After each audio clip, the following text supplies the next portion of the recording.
Well, hello, fun seekers. Welcome to, well, first of all, I'm Eduardo, the inept pilot, and I'm broadcasting from an undisclosed location in North Georgia at the Oakdale Woods RC aircraft hangar.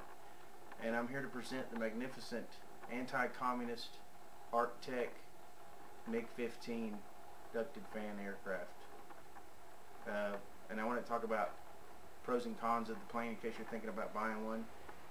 Also, I've done several modifications to it. The first, most obvious one would be I painted the bottom of it silver. For some reason, the people at Tech painted the bottom of the plane light blue. To me, it looked very toyish. But more important than that, if you go to YouTube and do a search on Soviet aerobatic team and MiG-15, you will see these planes. I didn't know the Soviets had an aerobatic team, but apparently they did as far back as 1949, 1950, just like we had the Thunderbirds and the Blue Angels. To me, the bottom of the planes appeared to be silver. I've seen some models, static models I guess you'd say, on the web that appear to be white on the bottom, but to me the silver looks fantastic. Also, the silver you see with, I don't know what the animal is, you see with in Korea, the MiGs that were flown in Korea were silver, and the red silver. It looks great. It's beautiful. Okay, I'm back. I strangled the duck so we don't have the background noise anymore. The second modification that you might notice, I put new decals on this plane. What can I say? I'm a rabid, foaming at the mouth, Joe McCarthy loving anti-communist. So having said that, the decals should be self-explanatory. I can't have anything in my home that glorifies communism. When I see that red star, to me it represents the murder of over 100 million people in the 20th century under communism. So I think it's very appropriate. However, the Russians built a beautiful plane, no question about it. It's legend. Some people are partial to the F-86. I don't know, something about the high tail, and I don't know, it's just it's a magnificent aircraft. Another modification that I did is I changed the rear gear somewhat. What I did, if you look, I'll show you a close-up picture, but another great thing about this plane, the rear gear are very scale looking, and they have covering the wire, they have this plastic, and it has two sides to it. The inside part that goes against the cover, I guess you'd say, that hides the wheel when it's folded up on a real plane, you don't see the inside part, so I just took it off. I mean, you know, it makes it a little bit thinner, a little bit less drag. It doesn't weigh anything, so it doesn't help with weight. But also, that's why I replaced the wheels and the tires, because these are thinner, so they're going to have less drag in the air. They may weigh a little bit less than the stock tires. The wheels I'm using are from Light Flight wheels. Bought them at a local hobby shop, 2-inch diameter. They look cool. They have tread. Also, the hubs of the wheels are gray, so they look more authentic. These were white, which to me also looks very toyish. I may paint the front silver. Maybe I should stick with gray. I don't know. But anyway, it was pretty low on my list of priorities, painting the front wheel. There's one major design flaw with this plane, and that is the way the wings are attached.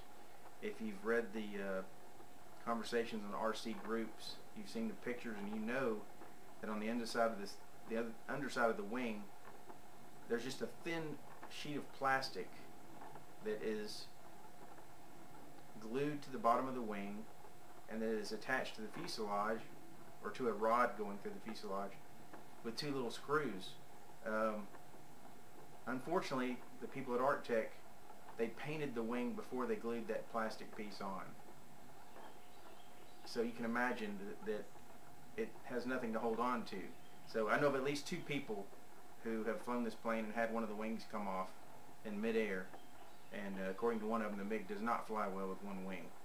And his plane is no longer functioning. It's in multiple pieces to the point to where it wasn't, he couldn't repair it. So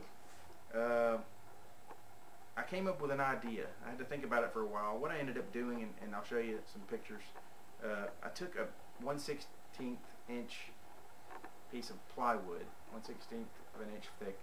I cut it about 1/2 inch wide and ran it through the fuselage in the forward part of the wings. The attachments that come with it are toward the rear. So I noticed when I put my wings on just to do some taxiing and take some pictures and whatnot earlier, I noticed that the wings were separating in the front.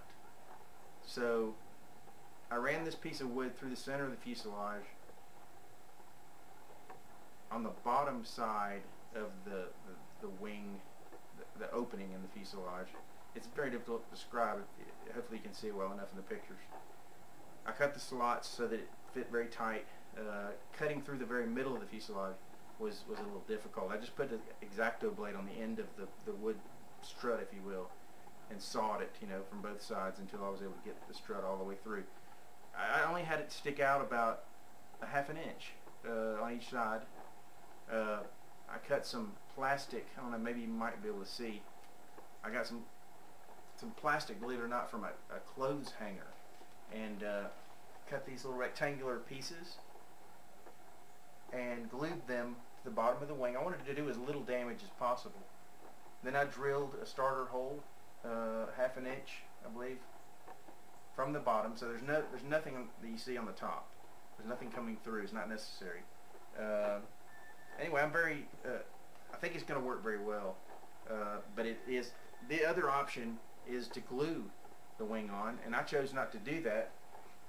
If you do that, you can't get to the fan, and like most people, eventually I hope to be able to hop it up, I guess, as they say, put a stronger motor or whatnot.